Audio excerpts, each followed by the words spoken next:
Welcome to Christian Authors Community. We are authors helping authors. We get together once a week and have a roundtable discussion about how we can use our platforms to further the spread of the gospel of Jesus Christ. If you want to learn more about what we do or how to join us, head on over to our website at authorscommunity.net. Let's jump into today's meeting.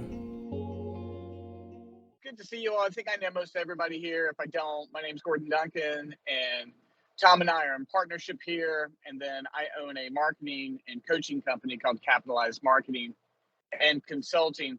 And I want to have a dead honest conversation about all the money we're spending and how little money we're making.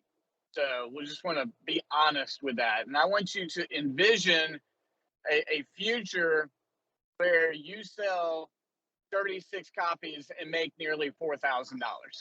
I want you to think through what that might look like for you guys. Let me tell you a little bit about my journey.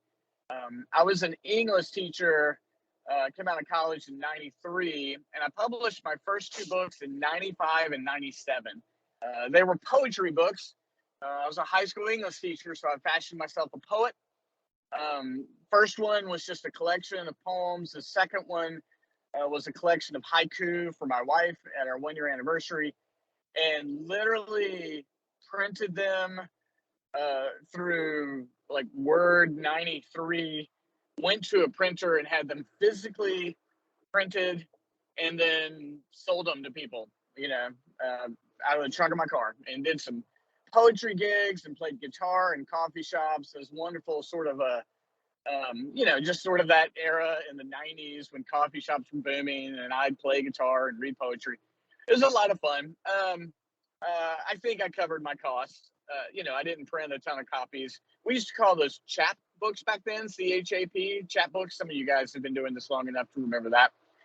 But then didn't publish anything for years. So we're going to fast forward to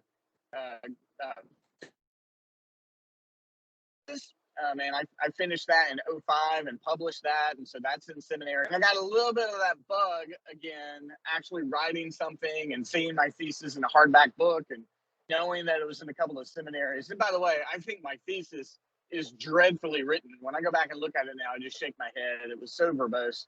But neither here nor there, it got me my degree. And I launched out in 2005 to plant my first church. And it was what was called a parachute plant. That's when you go into a neighborhood, you get parachuted, and you don't know anybody, and you start a church from scratch.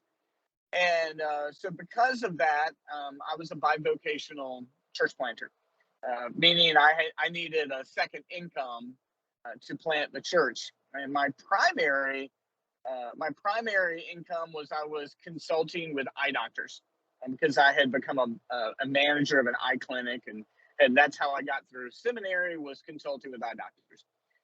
So I had this mishmash. Blogging was launching in the 2000s, and I was writing just about daily for the church, and I was beginning to write for eye doctors. And I read a book called The 4-Hour Work Week by Tim Ferriss. It's a giant book. Had a huge influence on me, and he talked about the self-publishing movement and how to make money from it. So I published my first book through Amazon in, I believe it was 2012. Basically a collection of my blog posts. And so it was spiritual in nature. It sold pretty well. I had at that time, a pretty ugly cover, but I refused to spend any money paying someone to do it, because my goal was to make my own income. So I figured out how to upload. I figured out how to make covers. I think it was called The Gospel Protects Us. I think that's what it was called. I don't even remember now. But it sold well. I think I sold it for $20. And sold a good number of copies, had a little coffee shop gig, played guitar, read essays from it, and got the self-publishing bug. I quickly published another one that was similar, The Gospel Something, and this time I had the cover designed by a friend. But all the way, I'm doing this on my own. I'm a broke church planter making every penny I can. And I'm enjoying it. The books are out there. Embarrassingly, they're probably all still out there in Amazon. But then when I read the 4 Hour Work Week, the approach of that book was publishing for revenue. So I wrote a book for eye doctors called Practice Progress. And I sold it as a $99 PDF download, and eventually published it as a paperback. And guys, it was the first time I made any money. I mean, I sold 1,000 copies of that book. I had connections with eye doctors, and so they referred it and recommended it within eye doctor groups. And my goal was, of course, to make money off that book, but I wanted it to be sort of a lead funnel for consulting services. But I really got the bug at that point in time. I'm like, hey, I can make money doing this. And again, the same thing. I'm not paying anybody here. I'm figuring out on my own how to do this. I eventually did a 2.0 of Practice Progress with a better cover that a friend of mine designed. He was a graphic designer, and he was so upset with my cover, he helped me design a new one. All in all, that book in that form, 1 and 2.0, it sold somewhere around 1,500 copies. I think it's now $29.95. It's a bit outdated, but it got me launching. As a pastor, I wrote my sermons out manuscript form in preparation. So every week I would write an 8-page document. There would be every word of my sermon. Now, I didn't get up there and read those sermons. The writing of it helped me formulate it, and then I would just go up there with an outline. But if you do the math on that, I'm basically writing a novel's worth of writing every single year. So I would publish an 18 to 20 page Kindle every single week. I would take that individual sermon, I would edit it, and I'd publish it as a Kindle in a series. And then at the end of the series, I would create a book out of it. And so that was my model. And so I'm selling everything from 99-cent Kindle books, ebooks, to, $19.95 long form books. I had one take off that is, it's called Joy in Trials on the Book of Ruth. It just caught up in England for some reason. That book sold over 1,000 copies. I had that cover designed by a friend. It's very simple, black cover, Joy in Trials, but it looks good. And so those are my 2 biggest successes: Joy in Trials and Practice Progress. But at the same time, I'm working with eye doctors. And we move up to Virginia, where I live now, to plant the second church. And I took a break from writing for about a year and a half when I was struggling with my seizures, and I got my brain back, and I was like, I need to write. Well, at that point in time, I'm studying about course creation and course creation as a new model for revenue. And so while at the same time I've been writing for church, I've been writing blogs for eye doctors. And I had published a few small books along the way, one about HR, one about decision making within the eye care industry. When HIPAA and electronic medical records came out, I did a book about that. And I'm making a little bit of money on that. Again, I'm not paying anybody. I'm either designing or I'm getting someone else to design the covers. But then I'm like, I want to create a course. Course is greater revenue. And so I rebranded all of my books with a similar theme. I paid someone on Fiverr to do it, and I actually had someone good on Fiverr to do it. I think I spent about $170 on the cover designs. And I had 7 books, and I created a $179 PDF downloadable course. You started with book 1, you went to book 7. Simultaneously, I bundled all those books into a paperback that was 300 in some pages, and that was like $229. And so then I started marketing the course. So I rebranded it ProSite Success. I built a click funnel, which is like a lead map where you could buy the book, download the PDF, and then it gave me leads for consulting services. And I got into a little trouble with Amazon. They found out I was selling things for different prices. So I had to kind of rebrand some of those things. And that course has become a bit dated, but every now and then I still sell one. I got one book on Amazon for $99 that still sells, and a couple times a year I'll just get that. So what I discovered though is course creation was way more valuable than my 1995 book. It just was. So that's the journey up to this point. Now I want to stop because I'm going to make a quick turn here to talk about how it applies to you guys. I know all that was backstory, but does anyone have any questions sort of about the backstory? Because it helps set the groundwork for where we're going now. Anybody have any questions about the backstory?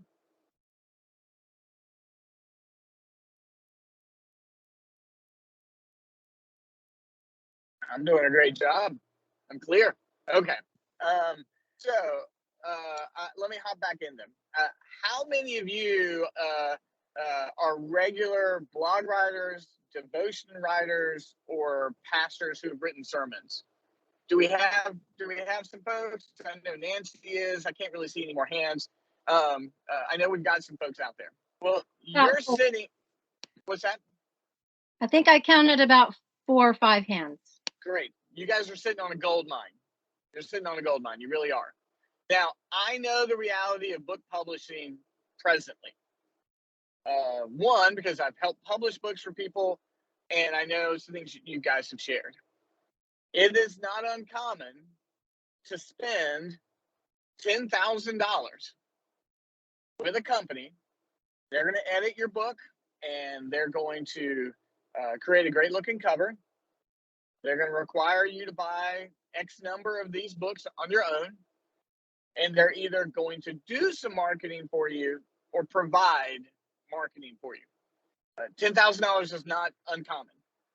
$5,000 happens a lot. And there's some of you here who have invested way more than that. It's just a common experience.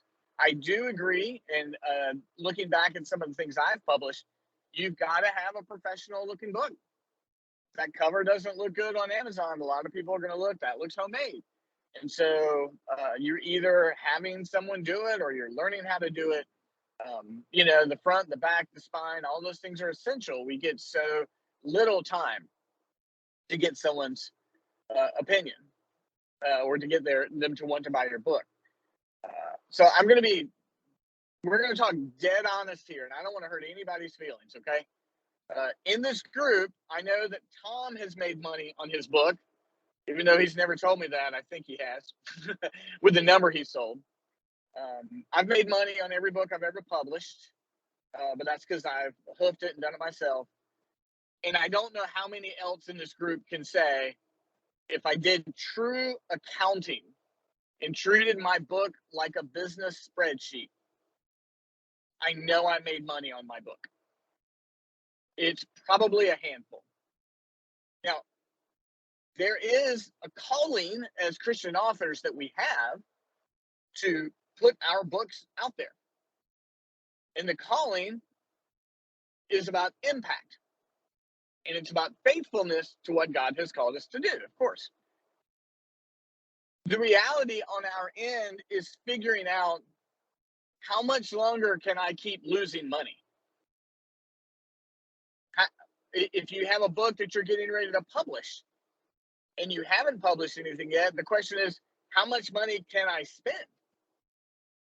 And to be honest with you, if you spend $5,000 to $9,000 on a book, most of us here will never make a profit off that. Because what's going to happen? Let's say in the most perfect of worlds, you get $12 per book. That'd be amazing, right? $12 per book. You spent $5,000 on it. What's the math on that? 600 copies? Is that what that is? You'd have to sell 600 copies? The number of people who sell 1,000 books is incredibly rare. Now, I do not want to discourage any of you. We're just, I don't want this to be Book Publishers Anonymous either, though. I mean, The reality is we're all asking ourselves, how much money can I spend on this? And at what point in time do I have to stop? And I'm going to tell you that the solution is creating, if you're a nonfiction author, or it's possible with fiction, and we'll talk about that as well, the solution is creating online course from your material and advertising. Let's say you have written a book and I'm going to create a genre. I wrote a curriculum for my men's ministry, and I was training them because they were going to be examined to be officers in our church. And so as a pastor, I wrote that curriculum, the questions, the handouts, the study guides, and the Bible references, the books of theology I wanted them to study. It was a massive effort. It's what leaders like yourself and what pastors do every day, right? Well, that's of value to the pastor who either doesn't have time to do that or doesn't know how to do that. So I take those materials, I create a video course with the study guides, I sell it for $99 through Google Docs, and it's 100% pure profit. I sell one copy for $100. Now, here's the other thing. You might have an intense course that's going over 3 months that involves one-on-one coaching. You can sell that for thousands of dollars. You could create that course that I talked about, and you can license it to a church for up to 10 people for $1,500. Guys, I've finally realized that $179, I couldn't make a living selling $179 courses to my eye doctors. It was a wonderful funnel for me to pursue for leads as in-person consulting, but even in-person consulting had a limit because I was a pastor. But you have the materials and the resources to sell courses. Yes, you can rent the equipment, and it's really not that necessary. So I'm going to give you a little bit more, and we're going to start taking questions. And yes, I can talk about this all day because I want you guys to quit losing money. Listen, transparency. My company does this as a service. We teach people how to do this. So if you want to take what I'm giving you today and do it on your own, rock and roll. But we have a course creation course, and we're selling them. So I do want to share that with you in full transparency. I presently have a course. I broke it into 23 chapters that fall into 4 modules. I bought a $189 $189 microphone from Amazon. My laptop already has an HD camera. I literally record straight into my laptop. I write a study guide. I create a Google Doc for each one of those modules. I upload them 1.1, 1.2, 1.3. I've spent no money. I've spent $189 on a microphone. You might have to pay for a little bit more Google storage. They sit there. They are private Google documents. I advertise it online. When someone buys it, I share the Google Doc with them. They can't edit it. They can't change it. They can download it. I've spent no money. I've spent $189 microphone. You may already have a great microphone. And so what I'm doing, that course is set. It exists in Google. I sold the first course for $2,000. The next one for $2,800. I've sold one for $36, and now that course is going for $42. Because it is real value. And the course not only tells you how to create a course, it tells you how to market the course. That's the other half of it. But my encouragement to you guys is, I don't want this to be a full-on pitch. You have either a skill set that other people don't have, or you have the materials that other people would want. And you might say, Gordon, I can't sell a book for $7.99 how in the world am I going to sell a course for $100? And I am telling you, and you may laugh at me, it's easier to sell a course for $100 than it is to buy a $7.99 unknown author in an unknown genre. If you are presenting yourself online as that expert, gather in a tribe, there's more people will go, I will get value out of this course. I may never read that book. I have written, like I said, 300-page eye doctor books. The course was easier to sell. It really was. And I used to think, well, I've got to write the book first, and then I'll create the course. I don't even do that anymore. I just create courses. The book comes after the course. And so for you, if you have a skill set that you feel like you can teach, which could be writing Christian fiction, or if you have a nonfiction book, you are ready to do this. You'll own it 100%. None of this stuff is on Amazon. And you can sell it at a higher price point than you ever could for a book. Because right now, most everybody in this room has to sell a minimum of 600 copies to break even. Some here would need to sell thousands of copies. Please hear me. I praise your publishing. And I've got another book I'm going to publish very, very soon. But in terms of the economics of it, as an independent Christian author, it is insanely difficult to make our money back. We're doing it faithfully and a calling to God, but at some point in time, we do have to be good stewards of our money.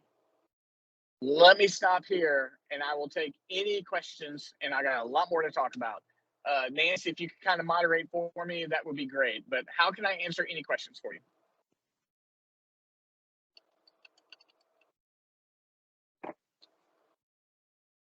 No hands up yet. Wow, I hope I have not overwhelmed you. I do not mean to overwhelm you. Do not. So, and please don't hear this. I'm not pitching my service. Please reach out to me if you want help. I'd love to see you do this. Well, Eileen has a question here. Do you want to ask it, Eileen, or you want me to read it? She says, how do you get over imposter syndrome in running a course? I'm so glad it's the first question. First of all, I listen, as much as you guys hear me talk, I understand imposter syndrome. I really do. One, we drop back to the calling we have from God. How many stories in the Bible do we have of inadequate leaders? Moses, I can't talk, right? I don't have the ability to talk. We got people asking God to bend over backwards to affirm the call in their life. Almost every leader, Abraham, the guy, that concubine mess, come on, bro. I mean, God spoke to you, right? Every leader in the Bible practically has suffered with imposter syndrome. What caused them to move forward? Faithfulness in their calling. It's where we start. I've been called. I've been given this thought. I've been given this idea. God, help me. It is, you might laugh at me, it's not that much greater of a leap to write a book than it is to create a course.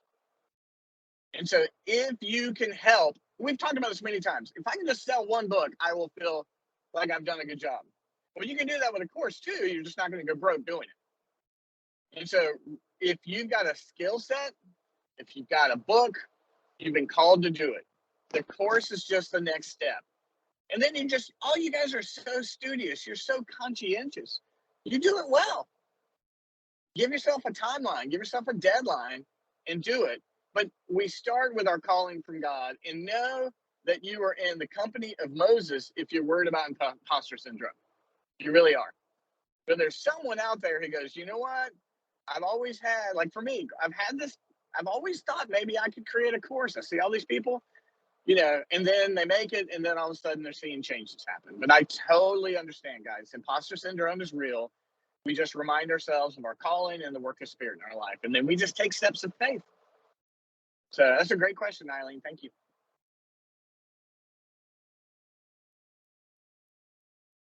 Landon has his hand up. Hey, man. Hey, yeah, I was just going to ask, did you do any testing or like market testing before you launched, and did you get any validation, or what was some of that stuff that you did before? It's a great question. Now, so for my course, it serves two purposes. Its singular focus is not just course making. So as I started to put it together, I'm fortunate to be in a lot of local networking groups for business owners.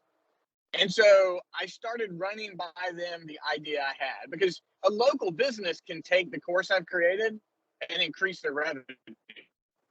Well, at the same time, a course creator can take my course and create the revenue. So yeah, I did that I gave access to it to some people that I trusted.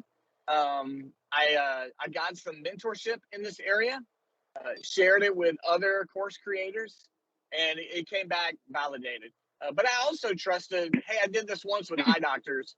I didn't have a video component back then. It was purely paper or digital. And I knew that the video component would make a real difference. But it's a great question, Landon. Yeah. And so that's why what I did is I gave my course free to someone who gave me a great feedback. And then I knew eventually my price point would be what it was. But I offered it to a friend who has an autistic son who's trying to create some revenue. And she paid just a minimal amount and immediately came back with just really positive results and some suggestions about how to make it better.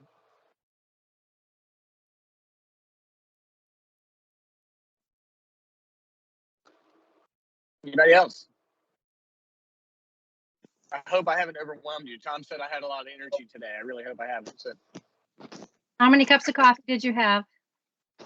I am running to 50. I'm only running on 2.5. I swung by my coffee shop and there was too big of a line and I got to get to town. So when I get off the phone here, it's gas up, take out a small business loan for the gas, and then get a coffee to go from there. So no, this is me under caffeinated. Isn't that crazy? So, Gordon, I don't want to throw you off track, but I'm curious. And you don't have to raise your hand, but I would really like to know if when Gordon started talking about creating a course, how many of you felt fear? Okay. Got 2 honest people, 3. Okay. So think about that. Okay. Fear is the opposite of faith. And I'm not going to preach, but the thing is that we are living in a different time than we've ever lived before. Jesus says that the gospel will go into all the nation. And when that happens, then he'll come back. And I couldn't get my head around for years how the gospel was going to go into every nation. I just didn't get it until the internet came along. And I thought, okay, that's how it's going to do. Paul is finding that out because he's in about 20 different nations teaching Bible studies. Gordon and I are working with a bishop in Kenya where the government has told the church that they have to have a course that the ministers can take or they're going to shut down the churches. The gospel is going crazy in third world countries, but they do not have the books that we have. They don't have the schools we have. They don't have the literature that we have. They're crying for courses. So I think what's happening here is that God has placed on Gordon's heart something that kind of takes us authors into the next wave of getting the gospel out. Now, people go to college and spend, I've talked to people who have $400,000 of debt for going to school for 4 years. Okay, now, or even 12 years if you want to be a doctor. People will buy courses. Now, the second thing I want to do is give you 2 verses. You've heard them probably from me a million times, but that might be a little exaggeration, but you've heard them a lot. Proverbs 16:9, 19:21. I want you to write those down. I want you to pick up your Bible sometime today. I want you to memorize those verses, because in 2016, I cried out on a Saturday morning to God, I want to help these authors. I believe you called me to help authors, but nobody will hire me because I cannot explain to them what I can do to help them after they spent thousands of dollars on editing, book covers, and everything else that has to be done, website, whatever. God said, start a community. Keep your price low, keep your benefits high. For 6 years, that's what I've been trying to do. Eileen was with me when we first started what we're doing right now with 3 people. You see what's on here now, and you only represent about 40% of the authors in the community. So we're doing better than the 80-20 rule. But God told me, Gordon, No, you finish that and then I'll go. Go ahead, please.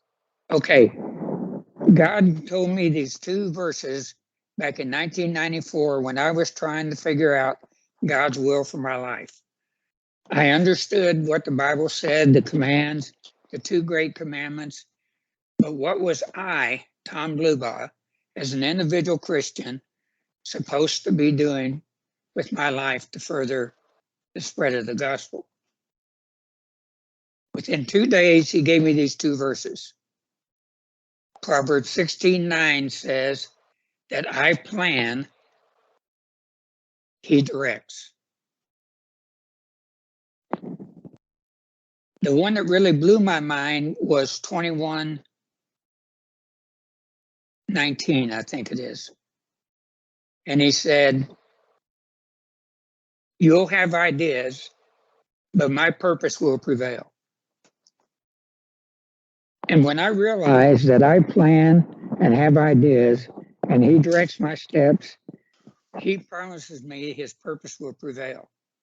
I think this is living proof, this community, of how he's doing that.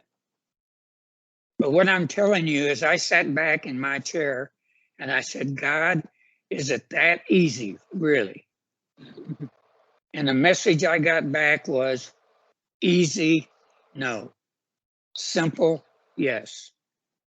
And for the first time in my life, I understood the verse that says, take my yoke upon you, for my yoke is easy and my burden is light.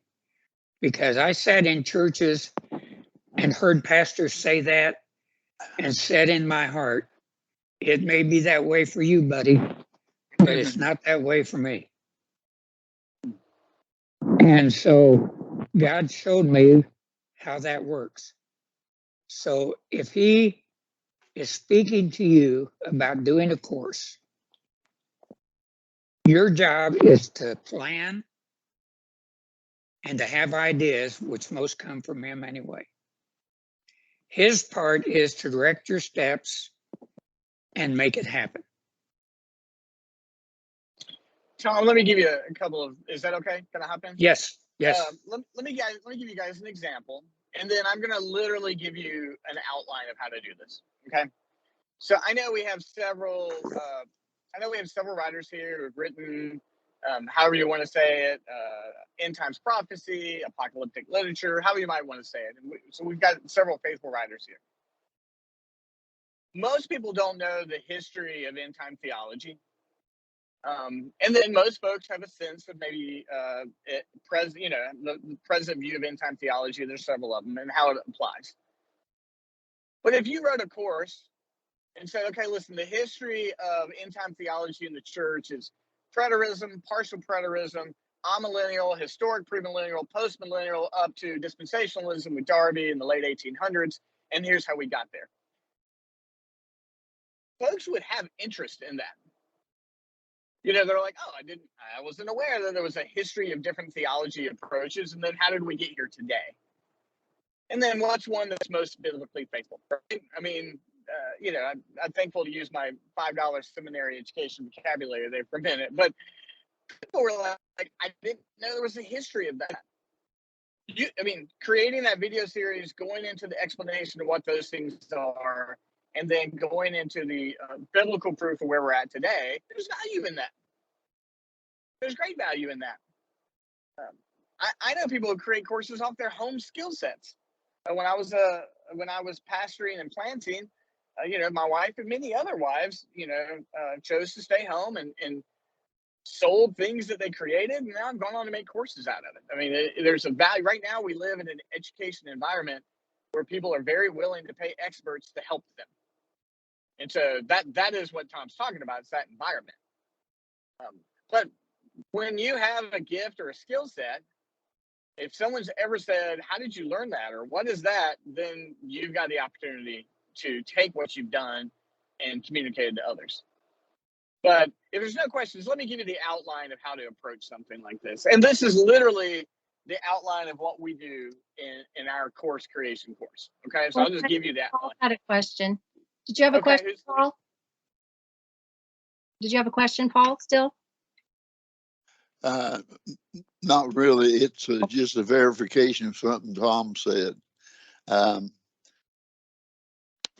around the world, I get a lot of requests to teach leadership conferences, or as I think Gordon's kind of touched on it, create material where pastors could be trained.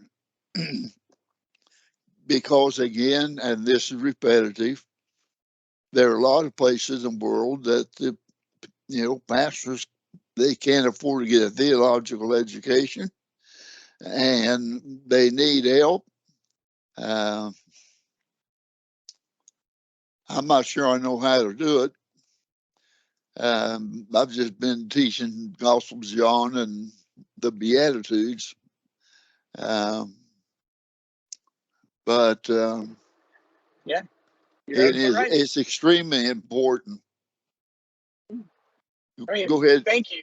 No, thank you. I mean, Tom and we were preparing some videos for presentation to the pastors over in Kenya because we're launching that course.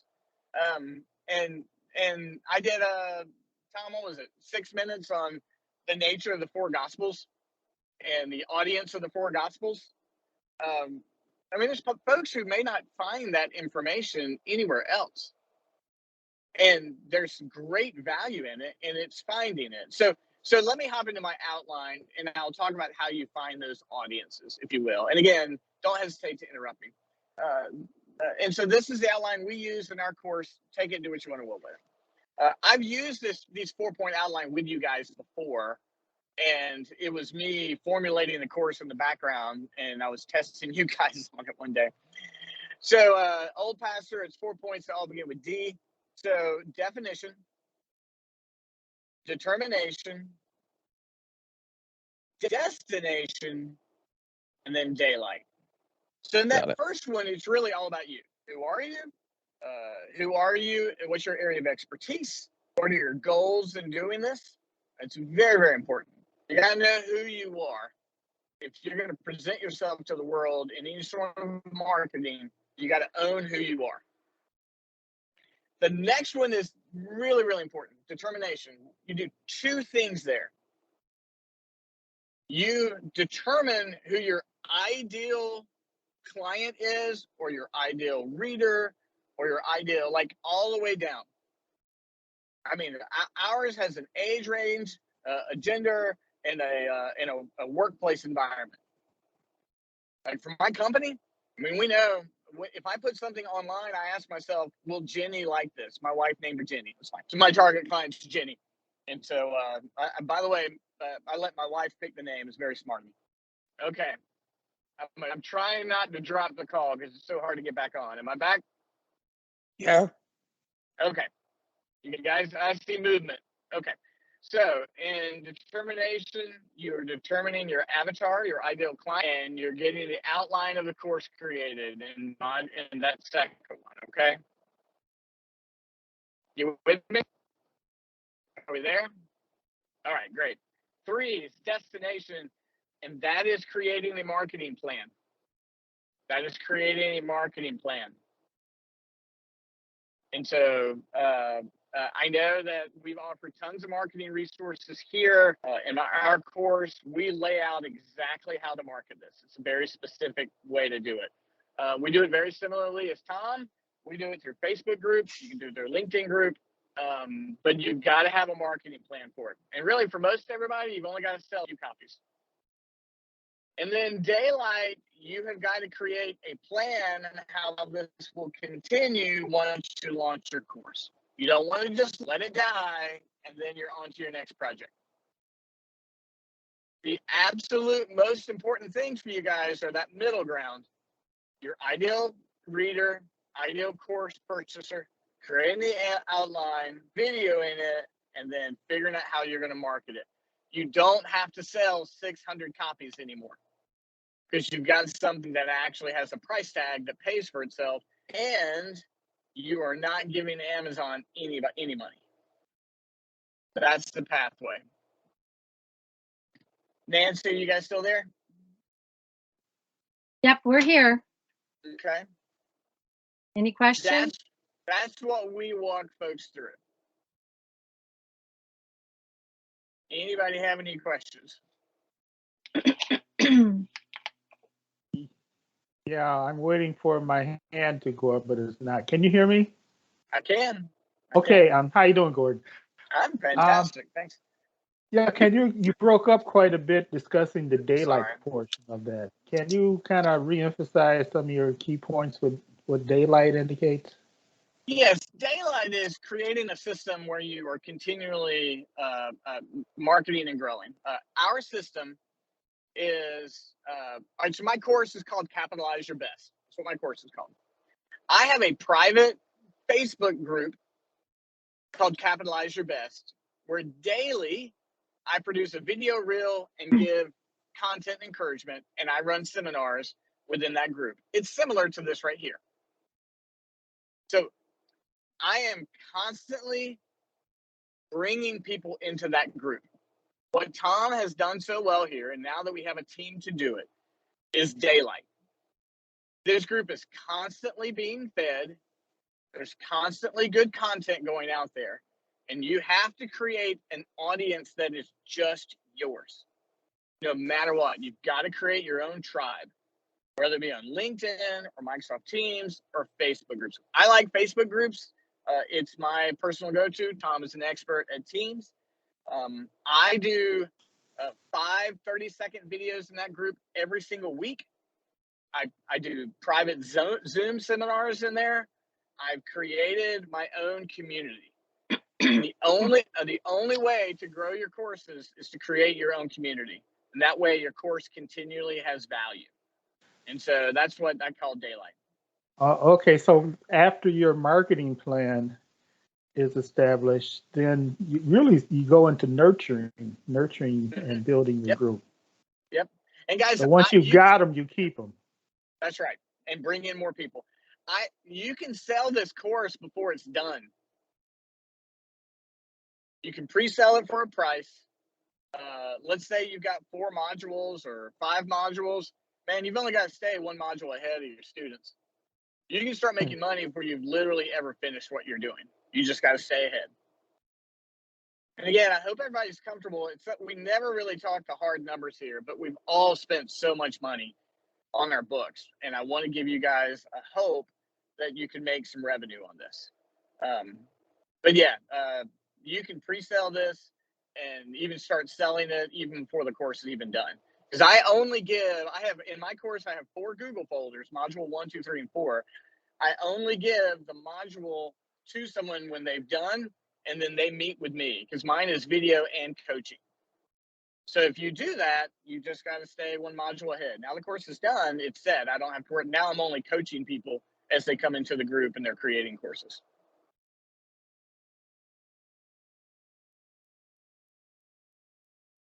Hey, Gordon, was there Yes, sir. a particular reason, aside from cost, that you didn't go with one of the course platforms and just do Google Docs and videos?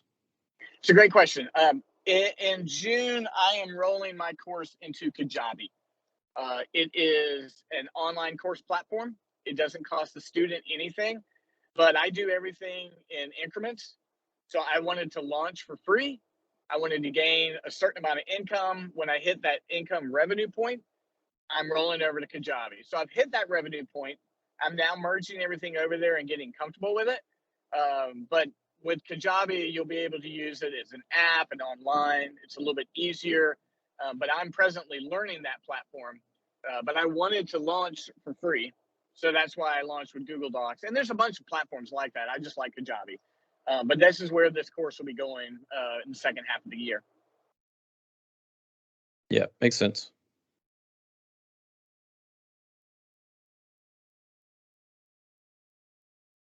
Other thoughts or questions?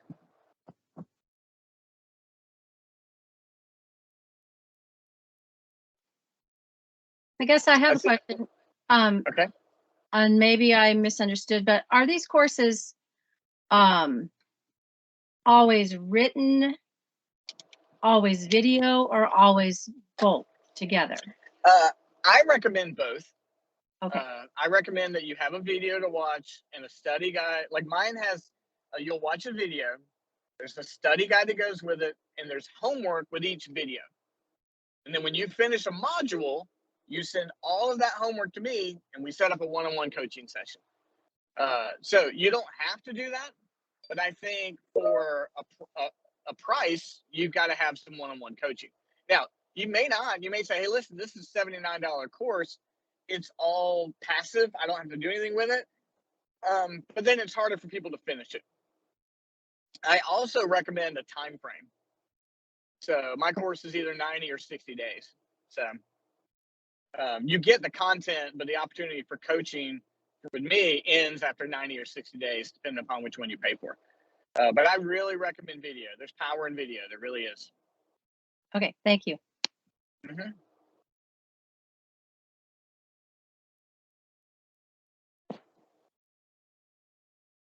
Other thoughts?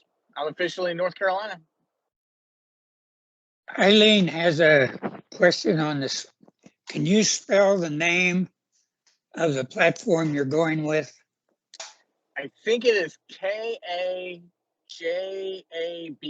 Kajabi. I believe. I can't get to it right now, but I believe that's it. And it's a course creation platform. People get private access to it, and it like I said, it makes it way more easier because you can do a Google Doc on your phone. It's just a few, you gotta skip a little bit. But yeah, I'm gonna go to Kajabi now that I've got enough basis of students. Okay, Landon put it in the chat. Thank you. I mean, I think of Landon's SEO skills are ridiculous. Like he's an alien. And Landon, I'm not telling you what to do. I'm just trying to give everybody examples. That is a skill set that people will pay for. They will.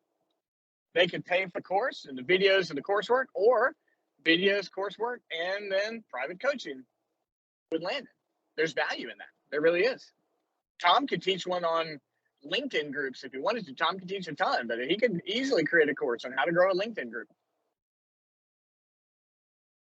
I'm also thinking about Joe Needham, because if I recall some time back, he said he has a multitude of messages that he's preached.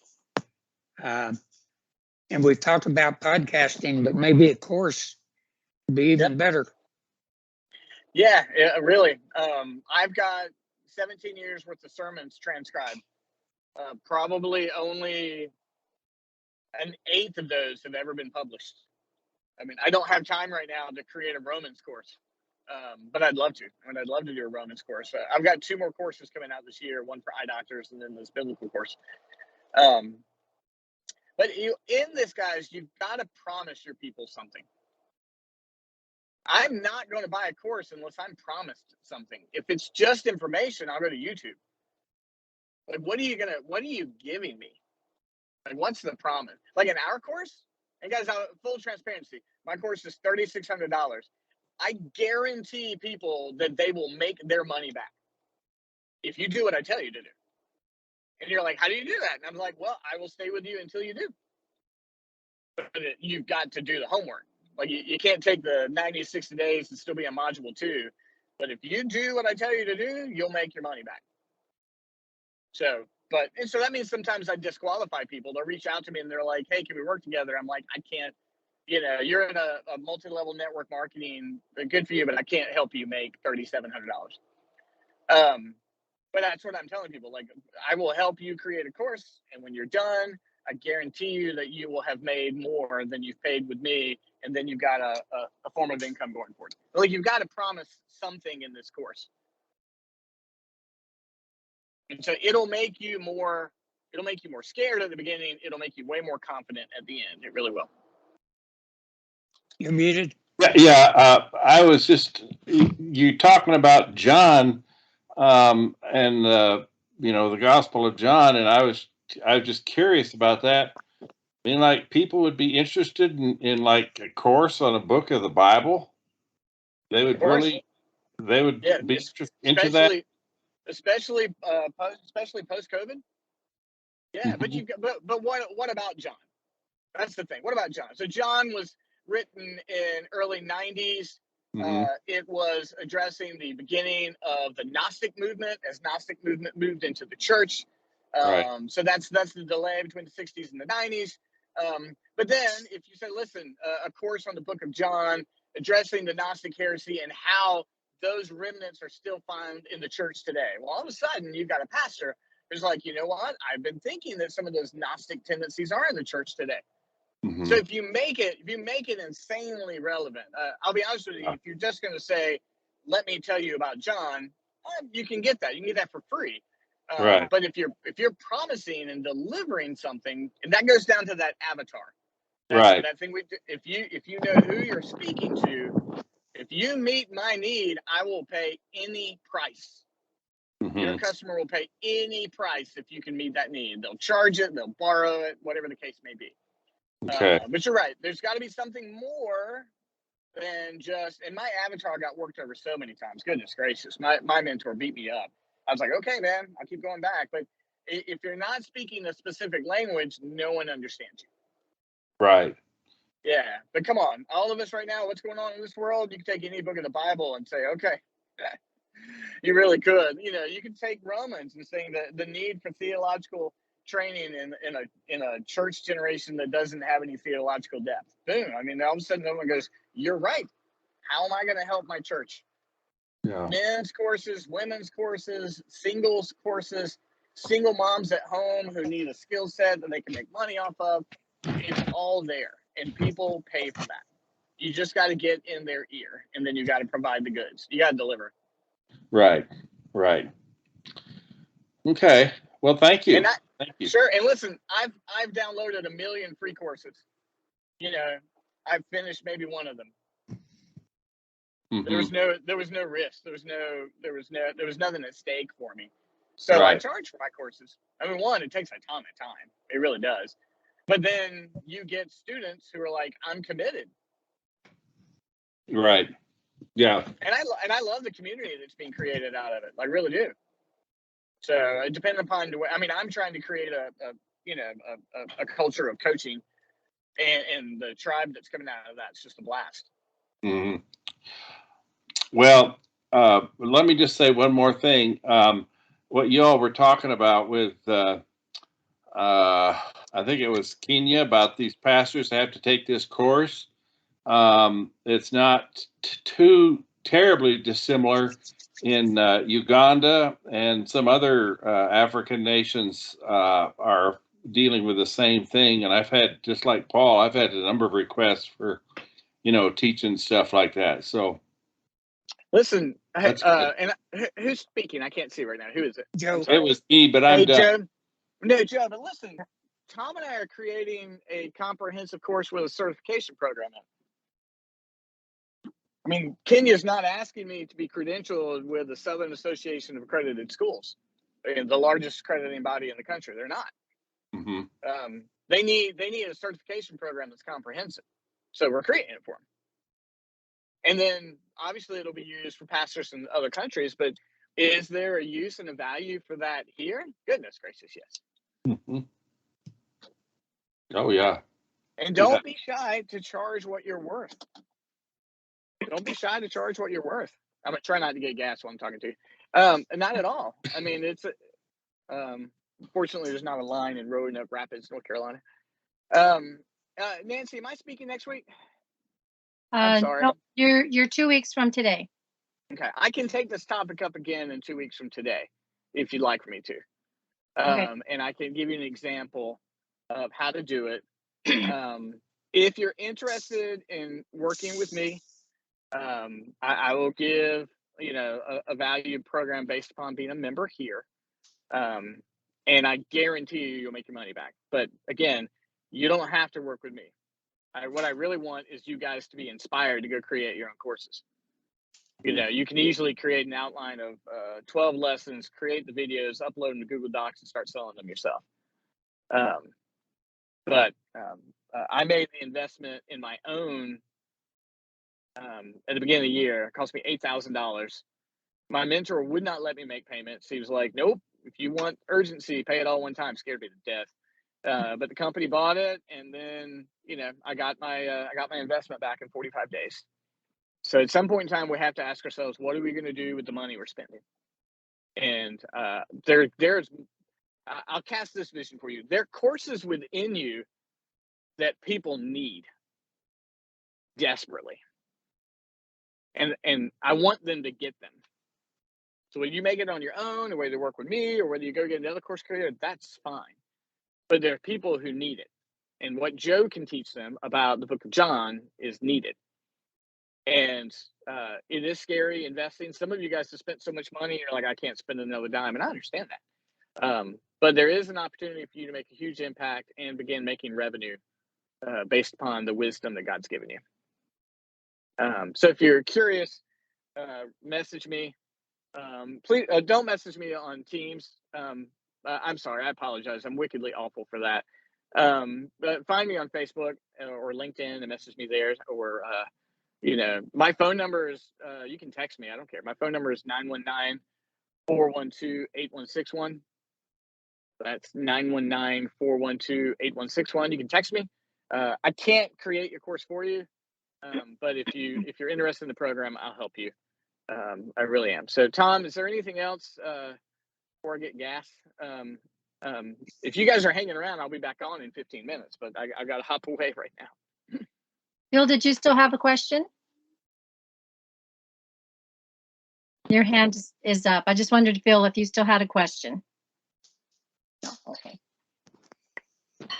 Okay, Gordon, when I edit this, I'm going to give you some information on what cut out. Okay. And I think 2 weeks from now is a good idea. Okay. And I want to say one thing about money. We're not chasing money with this. We're just being wise with what God has called us to do and what we're spending our money on.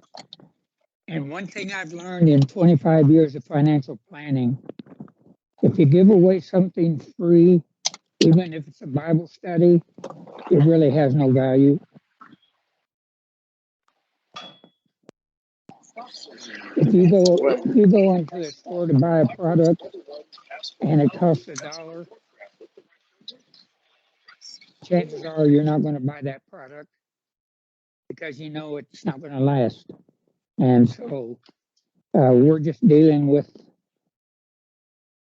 how God created people. So, Gordon, we greatly appreciate it. Everybody have a wonderful day and a weekend. We'll see you next week. Thanks, guys. Bye-bye. Bye-bye. Guys. Thank you so much for joining us today. If this topic has helped you out in any way, we'd love for you to take just a second and leave us a comment or leave us a thumbs up on the video. It really goes a long way in helping us and helping the YouTube algorithm know that this is valuable content and to share it to other people. If you want to learn more about Christian Authors Community, we would encourage you to visit our website at authorscommunity.net. We hope that you guys have a wonderful day.